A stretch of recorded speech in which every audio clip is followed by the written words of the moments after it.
오늘도 하나님을 알아가는 우리 예배에 오신 모든 우리 예배자들을 환영하고 축복하며 우리 함께 말씀 보시겠습니다. 고린도후서 4장 7절에서 11절 말씀입니다. 우리 함께 오늘 보실 하나님의 말씀은 고린도후서 4장 7절에서 11절 말씀입니다. 우리 하나님의 말씀을 천천히 한 목소리로 합독하시겠습니다. 우리가 이 보배를 질그릇에 가졌으니 이는 심히 큰 능력은 하나님께 있고 우리에게 있지 아니함을 알게 하려 함이라. 우리가 사방으로 우겨쌈을 당하여도 쌓이지 아니하며 답답한 일을 당하여도 낙심하지 아니하며 박해를 받아도 버림받지 아니하며 거꾸림들임을 당하여도 망하지 아니하고 우리가 항상 예수의 죽음을 몸에 짊어짐은 예수의 생명이 또한 우리 몸에 나타내게 하려 함이라. 우리 살아있는 자가 항상 예수를 위해 죽음에 넘겨짐은 예수의 생명이 또한 우리 죽을 육체에 나타내게 하려 함이라. 아멘. 중간에 성경 자막이 끊겼군요. 역시 완벽한 스텝들입니다. 이러면 미리 성경 본문을 물어가는데 의미가 없지 않나요? 숫자 하나 바뀌면 큰 의미가 달라집니다. 오늘 말씀의 제목은 질그릇의 보배라는 제목으로 함께 좀 말씀을 나누고자 합니다. 저한테 그런 날이 있었어요. 같은 날에 2명의 렘넌트가 저한테 찾아와서 상담을 했어요. 첫 번째 렘넌트는 여자아이였습니다. 이 친구는 좀 이렇게 성향 자체가 아이예요. 아이. 굉장히 내성적인 아이. 되게 소심하고 사람이 말 한마디 하면 계속 그 말을 가슴에 담고 표현 못하고 막 이렇게 혼자 힘들어하는 그런 자신의 모습이 너무 답답하고 싫은 거지요. 저한테 저는 되게 외향적인 성격이니까 목사님 같은 성격이 부럽다면서 그러면서 막 자기 자신을 좀 이렇게 되게 가치 없게 생각하고 왜 나는 이렇게 사람의 말이 한번 제 속에 들어오면 안 나갈까요?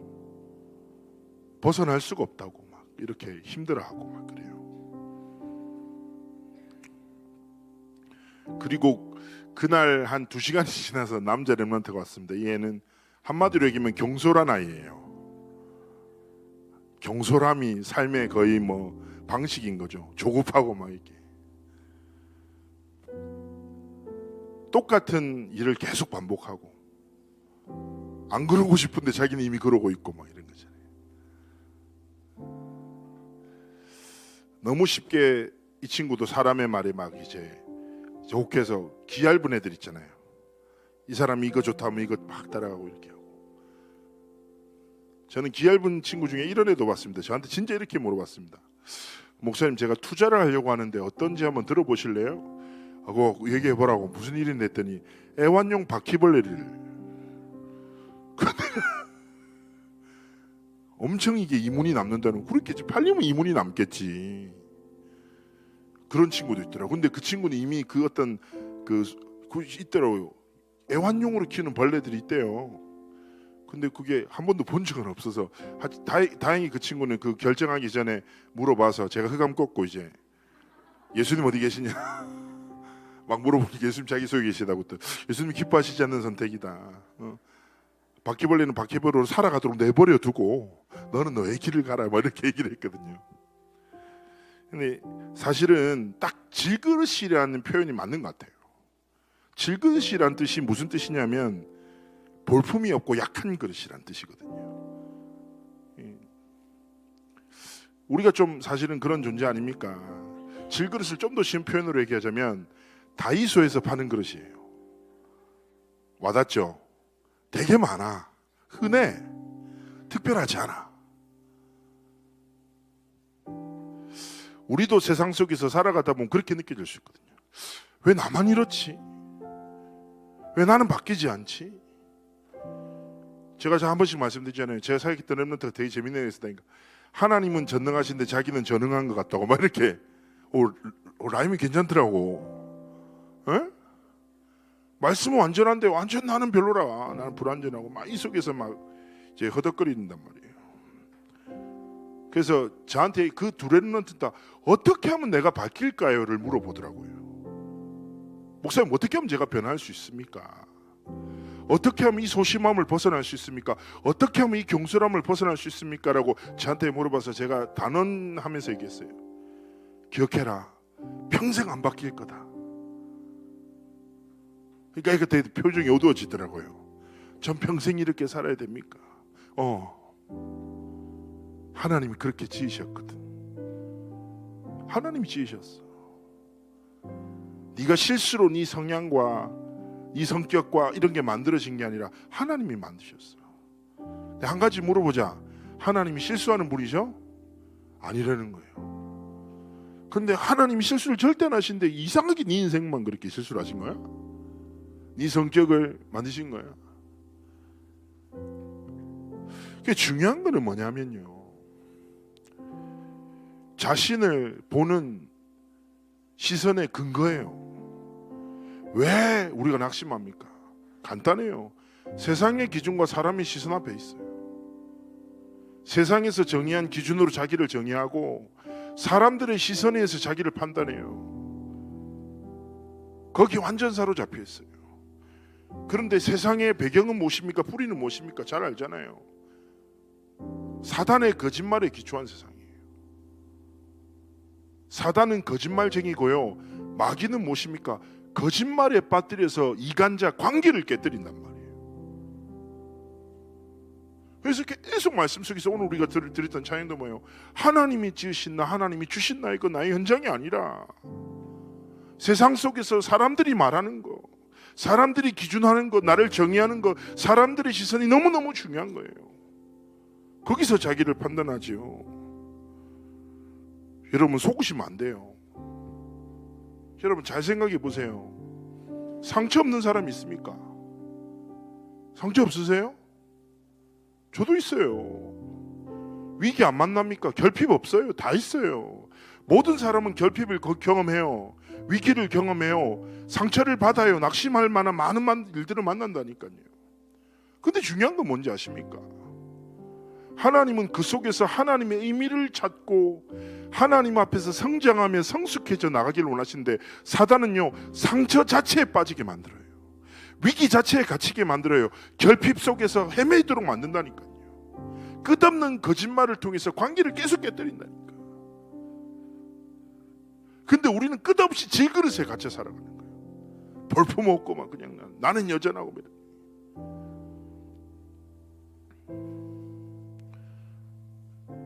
제가 되게 크잖아요. 여러분 저 같은 사람 많이 보셨습니까?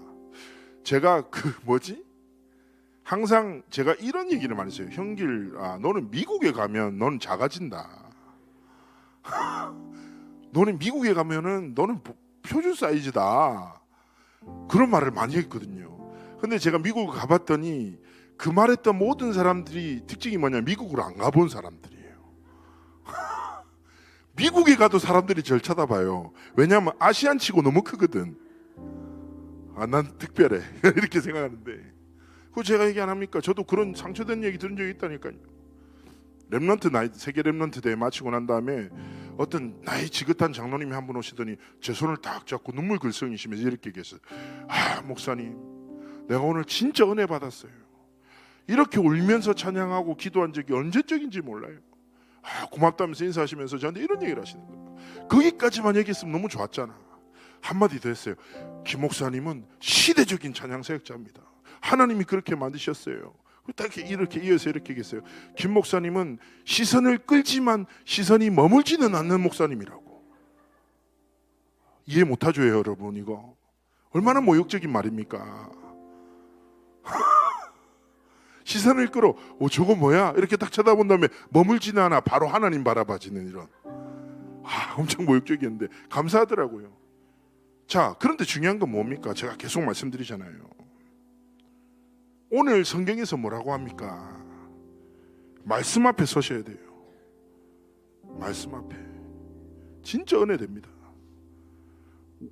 우리가 이 보배를 질그릇에 가졌다.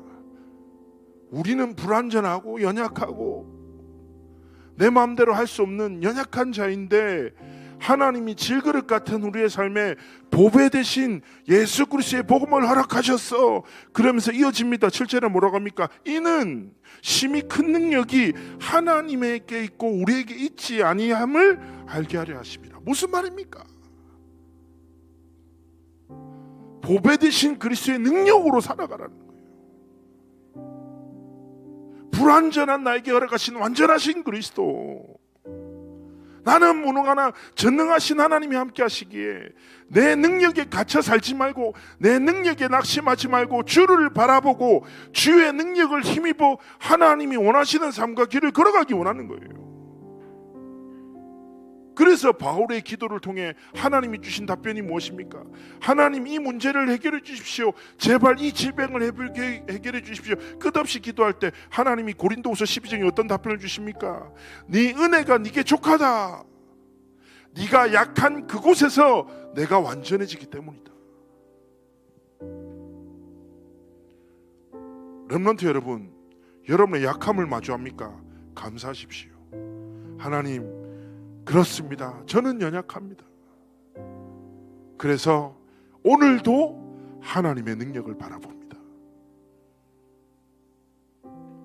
나는 여전히 불완전합니다. 그래서 감사합니다. 완전하신 그리스도의 능력을 붙잡고 살아갑니다. 오늘도 하나님의 능력으로 나를 붙들어 주옵소서. 하나님 앞에 다 고백하는 거예요. 그러면서 계속 얘기합니다. 뭐라고 합니까? 우겨쌈을 당하고 답답한 일을, 박해를 당하고 거꾸로 뜨림을 당해도 절대 망하지 않아. 그러면서 어떤 이 멋있는 표현을 합니다. 성경에서 뭐라고 합니까? 10절에 이렇게 얘기합니다. 우리가 항상 이런 많은 일들 당해도 무너지지 않으면 예수의 생명이 우리 몸에 나타내게 하려 하십니다. 저는 이 표현 진짜 은혜되더라고요. 여러분, 우리의 삶에 하나님 앞에서 고백하셔야 돼요. 그렇습니다. 하나님, 질그릇처럼 우리는 불완전합니다. 그러나 하나님의 능력을 힘입어 살아갈 것입니다. 그리고 저는 넘어져도 괜찮습니다. 많은 어려움과 위기가, 문제가 와도 결코 나를 무너뜨릴 수 없습니다. 마태복음 16장이 뭐랍니까? 반석 위에 교회로 세우셨다. 반석이 뭡니까? 그 누구도 흔들 수 없는 완전한 그리스도 안에 여러분의 인생을 세우셨다는 거예요. 그리고 말씀하십니다. 우리의 삶을 통해서 뭐예요? 예수의 생명이 나타내게 하려 하십니다. 여러분, 예수 능력으로 살아가십시오. 그리고 예수 생명을 나타내는 삶과 길을 걸어가십시오. 진짜 중요합니다. 그리고 복음 안에서 달라져야 돼요. 제가 그 렘넌트한테 얘기했다고 했잖아요. 아까 얘기했던 사람의 말이 내 안에 들어오면 나가지 않는다라고 말했던 친구한테 이렇게 얘기했어요. 그래, 너는 그 기질이 너무 싫지. 그런데 목사님은 반대다. 어떤 게 들어와도 오래 머물지 않고 다 사라진다. 나는 잠자면 그 다음날 새로운 날을 딱 감사하면서 시작하거든요. 그럼 제가 어떻게 했냐면, 잘 생각해봐라. 너는 목사님이 볼 때 묵상할 수 있는 최고의 체질로 하나님 만드셨다. 사람의 말이 네 안에 머물지, 안 빠져나가지, 힘들지. 근데 괜찮아. 한 번만 성공하면 돼. 하나님의 말씀이 네 삶에 머물지, 안 빠져나가잖아. 너는 생각의 능력을 하나님이 허락하셨어. 그것 가지고 더 이상 사람의 말을 깊이 생각하지 말고 하나님의 복음을 묵상해. 이 친구가 딱 깨달았어요. 아, 그렇구나. 자기가 그토록 부정하고 싶고 변화하고 싶었던 기질 자체가 복음 누릴 수 있는 하나님 선물이구나. 이 친구가 몸부림쳤어요. 근데요, 하나님의 말씀이 딱 임하는 순간 이 친구가 딱 이런 고백하더라고요. 한 달 뒤인가요? 저한테 딱 얘기하더라고요. 목사님 감사해요. 저는 더 이상 사람의 말에 흔들리지 않을 것 같아요. 하나님의 말씀을 묵상하는 행복을 깨닫게 됐거든요. 더 고백하는 거예요. 그리고 두 번째, 경솔 하나 있잖아요. 근데 제가 그 아이를 비웃었지만 사실은 제가 그런 사람이거든요.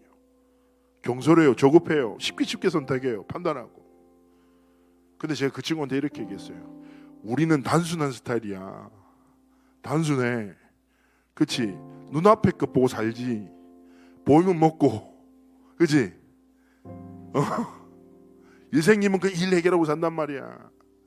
하나님이 그렇게 만드셨어. 그러면 중요한 건 뭐냐? 보이는 것 따라 살아가는 건데, 그러면 무엇을 보고 살아가는가가 전부야. 무엇 바라보고 살래? 하나님의 다 언약 붙잡고 하나님의 계획 보고 바라보고 살지. 그럼 되는 거예요. 어떤 기질을 가졌는가 중요합니까? 그 기질이 하나님 앞에 쓰임받는 게 중요한 거지. 그렇지 않습니까? 그래서 여러분이 하나님 앞에서 고백하셔야 돼요. 질그릇에 더 이상 머물면 안 돼요. 뭐라고요? 보배 대신 그리스도께서 우리의 삶에 임하셨구나. 질그릇에 보배를 담으셨구나. 예수의 생명을 나타내려고, 하나님의 능력으로 살아가라고 하나님이 내 삶에 은혜를 주신 거구나. 이 답답했고 하나님이 지으신 여러분을 사랑하세요. 하나님, 제가 되게 별로라고 생각했는데 그게 아닙니다. 하나님은 저를 최고의 작품으로 만드셨습니다. 하나님, 제가 잘하는 거 못하는 것까지도 하나님 앞에 쓰임밖에 없어서, 하나님 앞에 쓰임밖에 없어서. 저는 모세 지팡이라는 묵상을 한 적이 있거든요. 모세 지팡이가 뭐냐? 광야에서 흔하게 볼 수 있는 나무 작대기예요. 그렇지 않습니까? 근데 중요한 것은 언약 가진 모세 손에 딱 들려졌을 때 그 시대 하나님의 역사를 이루는 통로가 되었죠. 저도 그랬거든요.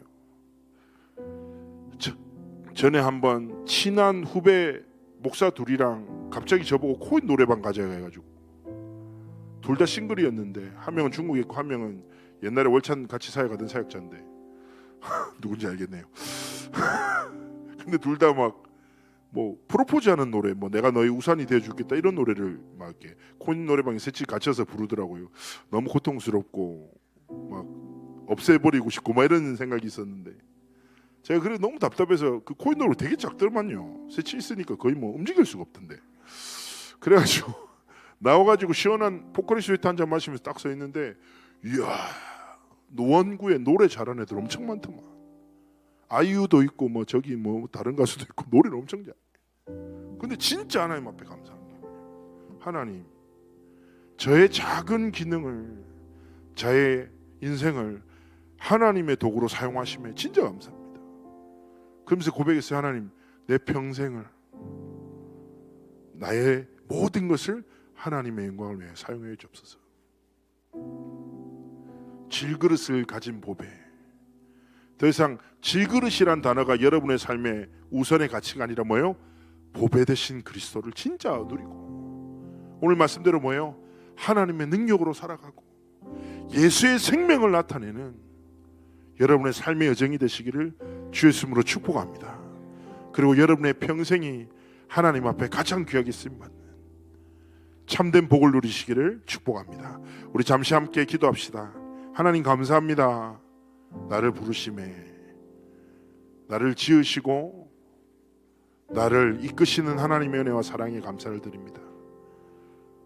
보배 되신 그리스도를 누리며 높이며 증거하는 삶을 살아가도록 하나님 성령으로 충만케 역사하여 주옵소서. 우리 잠시 합심을 하나님 앞에 기도합시다. 살아서 역사하신 하나님의